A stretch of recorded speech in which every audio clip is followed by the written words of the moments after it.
All right, so looks like we're ready to get started today. Hopefully you guys can hear me well and we got everything connected. I had to make sure to disconnect from the phone so we could talk here on the computer. But we're here for another DevNation. We're here to talk to Edson Yanaga.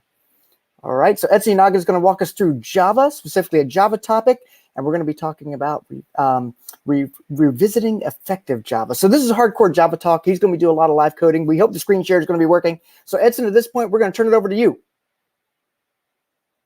All right. Hello, guys. I'm going to talk about effective Java, of course, one of my favorite subjects. And there's a lot of live code involved today, so I don't want to spend much time talking. So let's switch to the screen sharing.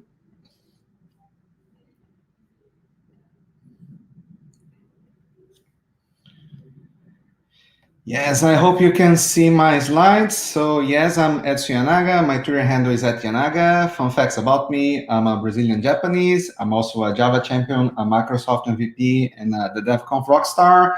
And just in case you want to follow me, my Twitter handle is @Yanaga. I talk, of course, a lot about Java, DevOps, microservices, and other interesting stuff, at least for me.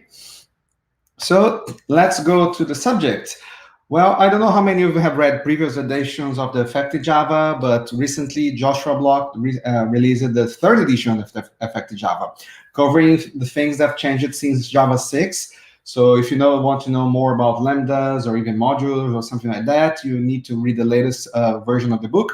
And I think the Effective Java was one of the most important books in my entire career, because this is one of the books that, I think I know Java enough, I'm experienced, I'm a senior Java developer, but reading this book makes you very humble, because then you realize, well, maybe I don't know Java very well, maybe I don't know Java enough. So that's why I'm very pleased to be presenting some tips from the book.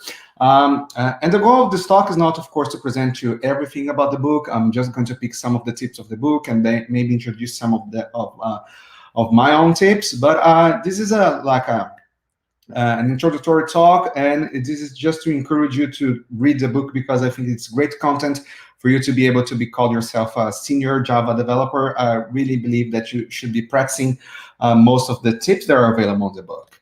Okay, but enough of talking. I think it's much more interesting for me to show the code. That's why I'm going to switch now to my IDE, and here let's start with some tip about value object or classes. So for example, suppose that phone number is one of the entities in my system and I want to make it immutable. Why would I want to make it immutable? We know that the hardest problems in the software development cycle is when you reach a bug caused by some inconsistent states. And then this inconsistent state is caused because we have too much mutable methods in our classes. So we don't know exactly which entry point did the data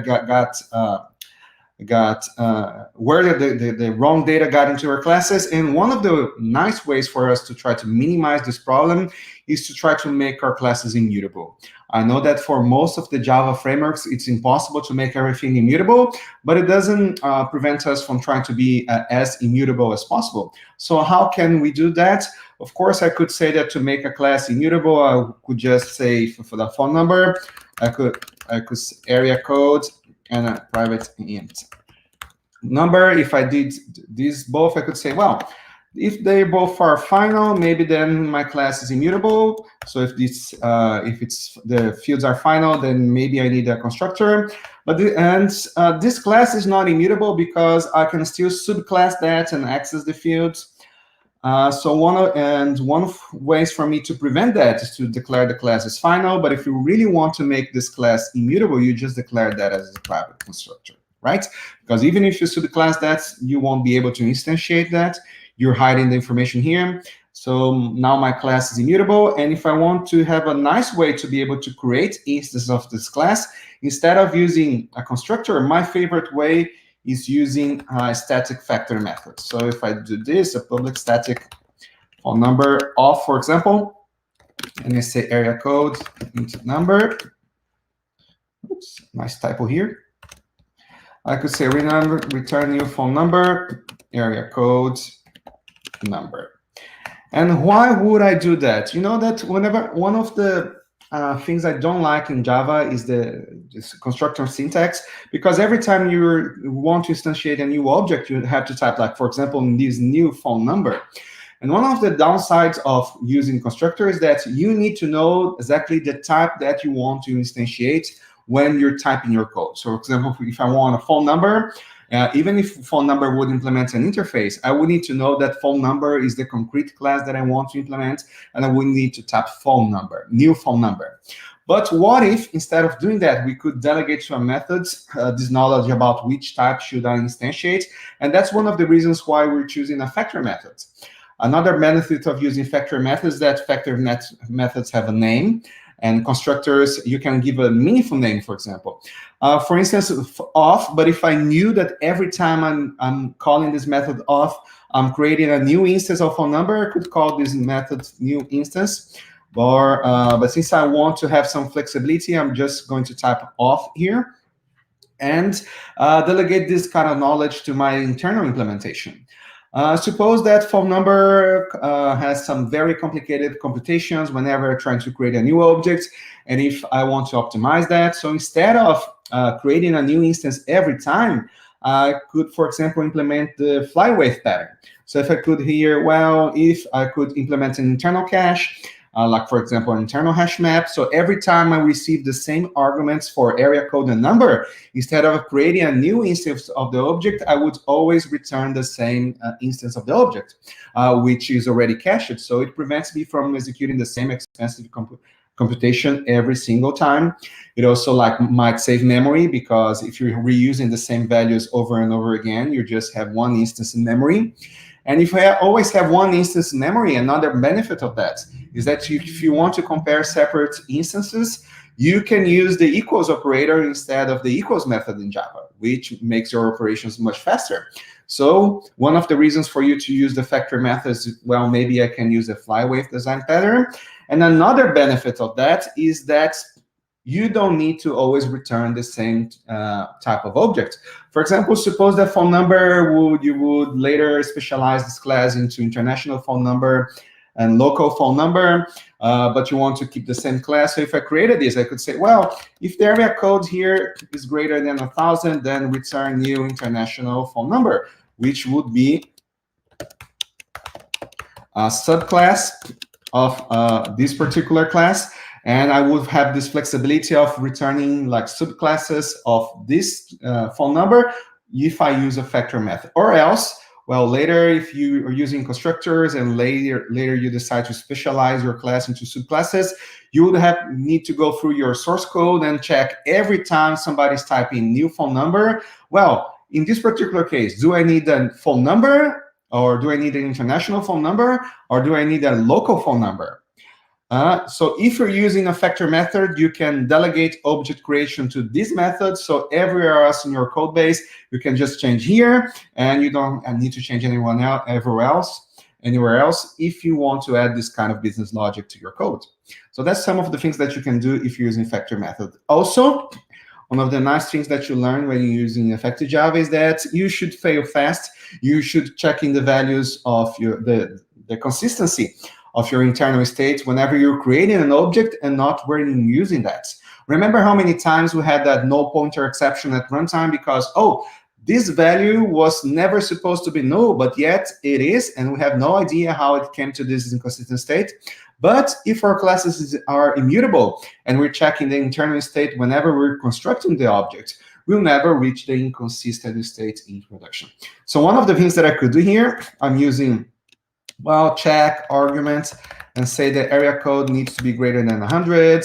And I also need to check argument that number is going to be greater than 1,000, for example. Okay, and I'm just using this this static method from the preconditions class from the Google Guava library. I'm not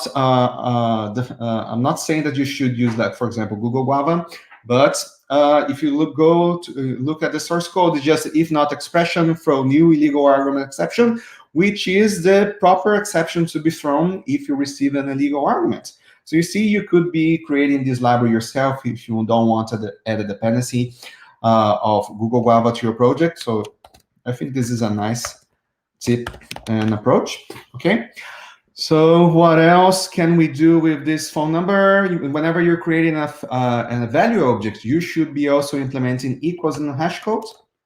So if I want to implement equals and hash code, if you read the book, you will learn that.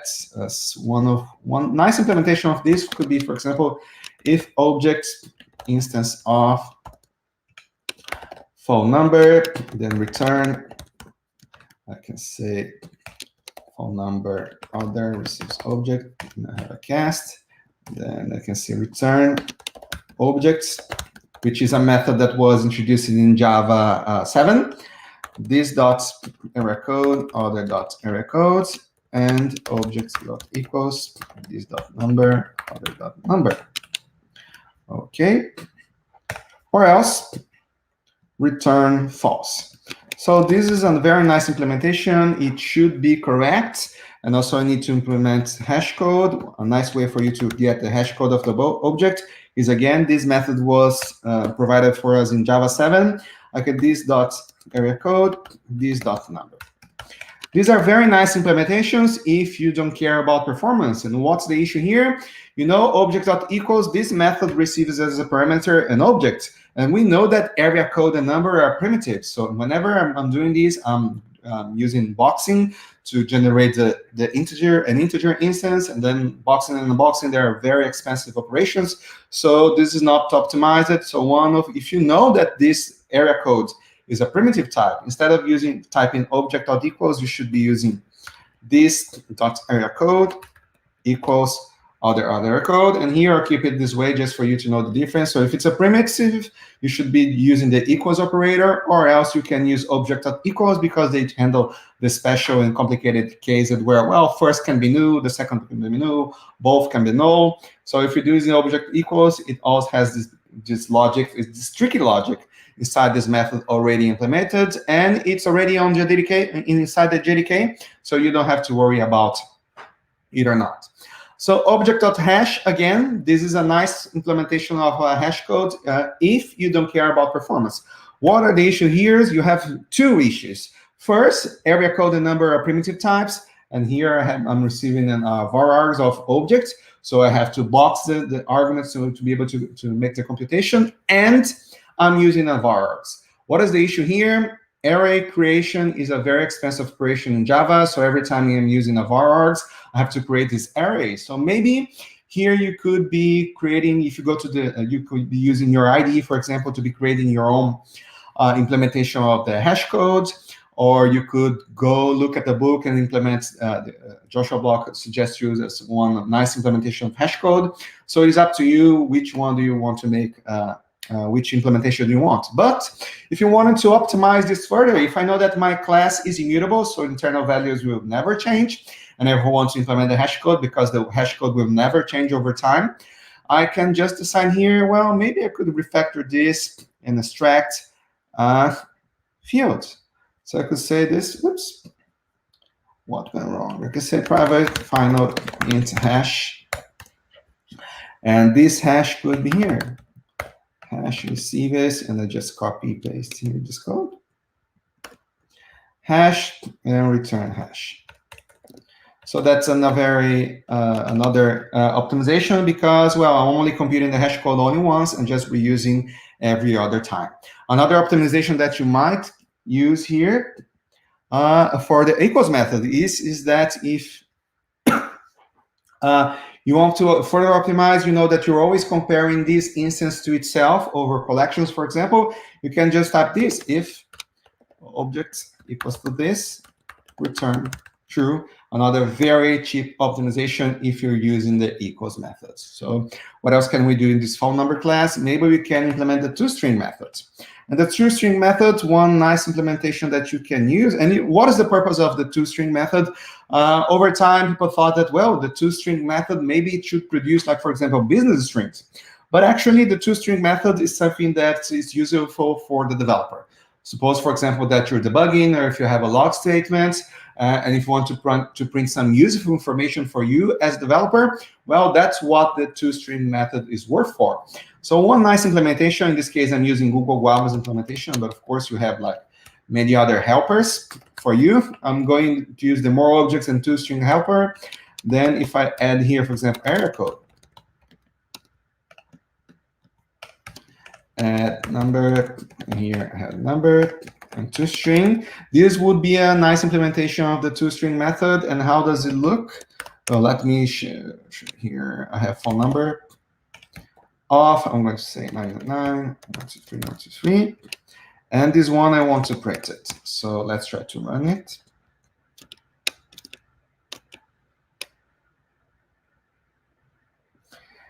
If I run this class, it's going to show me this string, which is very nice because it's showing me that it's an instance of the phone number class, and the internal state is area code 999, and phone number is 123, 123. So yes, it's good. And you might be questioning me, well, then how do I show business strings? One of the less known interfaces of the JDK is probably formatable, which is the interface you might be using if you want to print business string. And how does it work? Whenever you have implement formatable, you have format to. I strongly recommend you to read the Java docs because you have a lot of extensive documentation about that. You can have flags with precision and a formatter here. So, but if you want, for example, to internationalize the business strings, you should be using this class because you have all of the arguments and properties available here. But suppose that I want to print this phone number. I want to print the area code, a dash, and later the number on it. So how do I use this method to print? I can use formatter, the format to, and I say that I want to print the first digits, a dash, and the second digits. And I just type number, the area code, and the number. And it should be good. And just to show you the difference, suppose that instead of print line, I want to use this. So I'll say I use a formatter, so print F. So the same instance, 999, 123, 123, and if I do this again and print, you can see that the result is very different. So here I have the developer string, which should be used for debugging purposes or log statements. And here I have the business string, which is the one that should be shown to the end user in the browser or something like that, like a report. Okay.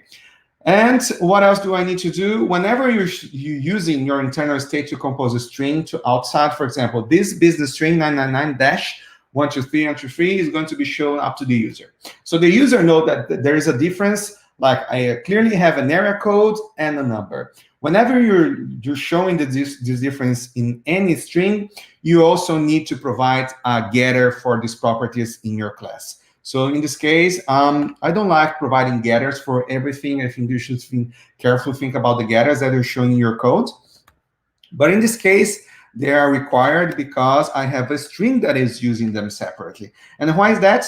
If you don't provide the getters, developers are very smart. So whenever they say, oh, now I need the area code, but I don't have a getter for that. Oh, but whenever I format the business string, I have a dash separating the area code and the number. So very smart developers will do what? They will get the business string, they will parse it, and will use the dash as a separator, then just to be able to get the area code and the number. But what happens later when somebody changes the business requirements and they say, well, now the phone number shouldn't be printed with a dash anymore. Now it should like the area code between parentheses, a space, and then the number. Then everywhere where people were parsing your business string, well, now the code is broken, and worse than that, this is a runtime error because parsing strings is a runtime error. But if you provide the getters and setters here, nobody will be parsing the business strings. People will be using the getters and setters, and people will be safe. You'll be able to change the business string without breaking the code somewhere else. So this is one of the things that I want to show you. And another thing that we could implement here, maybe phone numbers could be ordered. So I can implement a comparable interface here. And comparable phone number. And what changed it? Oops. What changed it here? I want to implement the methods. So how do I implement a the comparable interface in 2019 using the 50 Java tips? So before Java 8, one of the ways for us to do that would be using the Guava, for example, comparison chain. So I could say comparison chain.start.compare this dot area code, o.area code, compare this dot number, o.number.result. This is a very nice implementation, pre-Java 8, but since we're using Java 8, we have lambdas and anything else, we can do better than that. So I'm going to comment out this code and say that, well, comparator.comparing ints, I could say that, well, I want to compare them using a phone number P, and I first want to compare the error code, then comparing int P dot number, and I want to compare this object with the one that I'm receiving, okay? So this is a very nice way, Java 8 Lambda enable for you to implement comparable. So what's the downside of this? Every time I'm running this method compare to, I'm creating a new comparator. So how could we optimize this implementation? I could just say that, well, maybe I could refactor this code and extract a constant. So phone number comparator. So now that it's a constant, they're type safe, they're thread safe. I can say phone number comparator, they'll compare this and O, and this is going to be just be reused over and over and again, and this field can be private. Okay, I don't have much time left, so let's try to switch to another information for you. So now that we're talking about the comparator interface, or the comparable interface, you know that with Java 8, we have a lot of functional interfaces. And what is a functional interface? Functional interface is an interface that you can use as a Lambda. And if you want to be very proficient in Java 8 Lambdas, you need to understand all of the Java 8 function interfaces. And last time I counted, I think there were like 41 different function interfaces. And you might be thinking that is a lot. But you don't have to learn all of them. If you learn just the 6 function interfaces, you'll be able to cover most of the Lambdas. And how does it work? Unary operator is an interface that receives one argument and returns the same type. Binary operator is an interface that receives 2 arguments of type T and returns the same type. Predicate is an interface that receives 1 argument of type T and returns a Boolean. Function is an argument that receives is an interface that receives 1 argument of type T and returns type R, which is very useful for you to convert one type to the other. Supplier is one interface that receives nothing and returns type T. And consumer is an interface that consumes something, so receives type T and returns void. These are mainly the main function interface that you can use in the Java code. And an example that I can give to you is using enums. So enums is my favorite Java feature since Java 5. So what can we do with enums? So with the second edition of the Effective Java book, we learned that we could create very nice polymorphic enum types. So for example, suppose that operation I could have like add and subtract, and I wanted them to be polymorphic, like depending on the enum that I'm using, I could perform a different operation. So how could I do that? I could say public abstract void compute, and I could say int x and int y, and it's abstract. It should return an int here.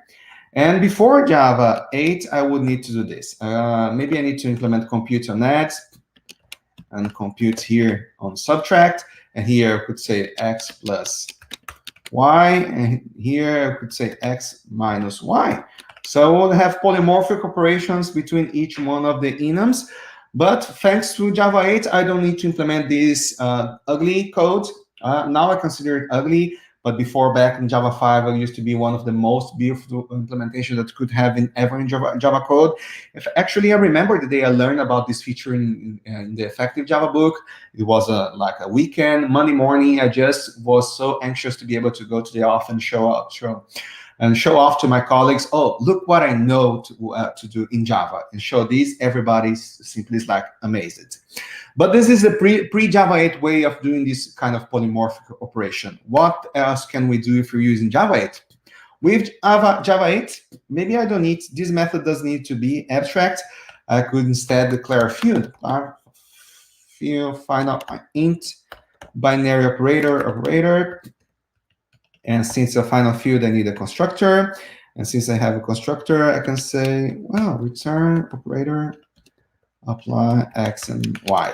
And instead of doing this, what can I do? I can use a lambda in the constructor.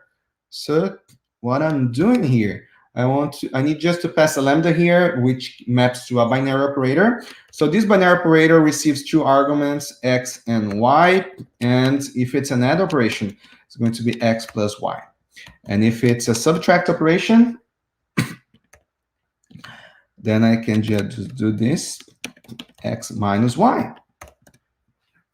Okay, and you might also be thinking you can only do this kind of lambdas because your operations are very small, very simple. So, but if I have a very complicated business operation, it certainly wouldn't fit here in this lambda. Well, maybe we can create another class here. For example, suppose that I could create an operation called sum, and this sum operation would have like public static int sum int X int Y.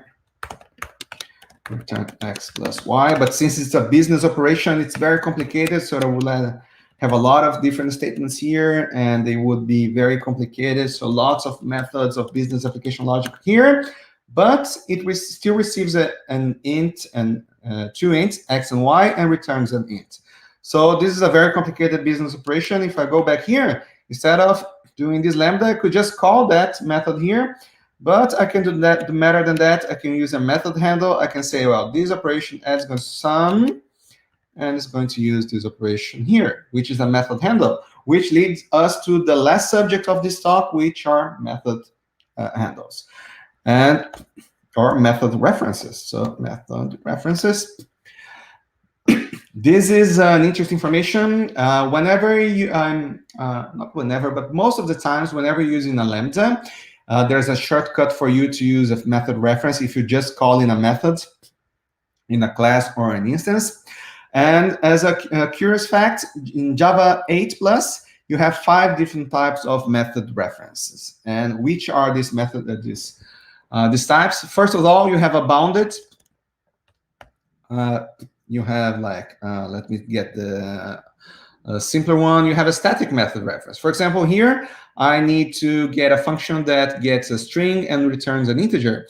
So if I am getting a string, I could say integer.parseInt s, and I'm returning an integer. But if I want to convert that to a method reference, I could say, well, integer colon parseInt, which once you get use it to the syntax, is much easier to read your code. Integer colon parseInt is better than here. So what else can we do? Suppose that I could also use the bounded method reference, okay? And the bounded method reference, I need you to pay attention because this is the most complicated method reference that we have. This one is receiving an instance and needs to return true or false. Suppose that I have an instance and I want to do instance .now.is after instance. So this is the method that I want to implement. And how could I do this using a bounded method reference? And you know that my IDE is not suggesting me to refactor to a method reference because these 2 lines of code are not bytecode equivalent. Instead of doing that, I could say instance.now colon is after. And what does it mean? It means this particular method reference means that, well, I want to invoke this method now, and this method is returning an instance, and on this particular instance, I want to call this method is after passing the instance as an argument. This is by far the most complicated type of method reference. That's why I wanted to emphasize this one. Next one, unbounded method reference. So I have a unary operator string. So if I have a string, I say string to lowercase. But the equivalent version of this using a method reference would be just to call string colon to lowercase. And the 2 last type of method reference are constructor. For example, here I need to create a new tree map. So I could say receives nothing. So I could just do this new tree map. And it's a nice implementation. But if I want to use a method reference, I can just say tree map colon new. Last one, array.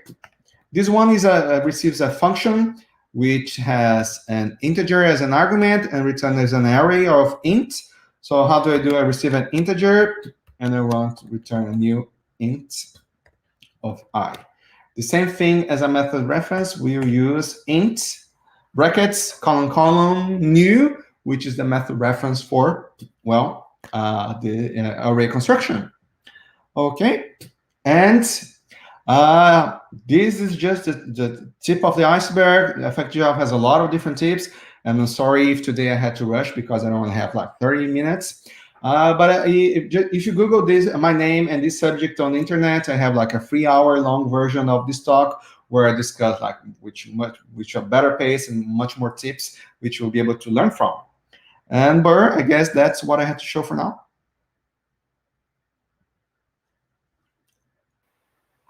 Well, fantastic, Edson. That was certainly a fun session seeing you code all that stuff live. And there was actually a ton of chat, very interested in this particular topic. But one of the key questions that I think came up, and probably one we could have answer right quick, and then we have to get out of the session, is what is the mapping of what you showed to the chapter headings in the book? So in other words, if I have the chapter headings of the book or the points of the book, where does that align to what you demoed? Where does that align to the topics you mentioned?